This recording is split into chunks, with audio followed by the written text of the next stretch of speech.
நல்லதே நடக்கும்.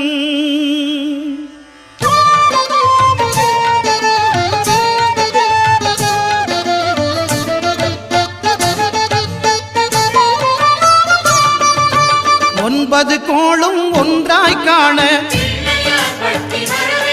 அங்கு கற்பகம் என்னும் கடவுளின் மெய்யில் 9 கோளும் ஒன்றாய் காண அங்கு கற்பகம் என்னும் கடவுளின் மெய்யில் சூரியன் முதலாய் 9 கிரகமும் பலவித குணங்களை கொண்டிருக்கும். எங்கள் கற்பக தருவில் அவை வரும்போது ஒன்றாய் சேர்ந்து பலனளிக்கும்.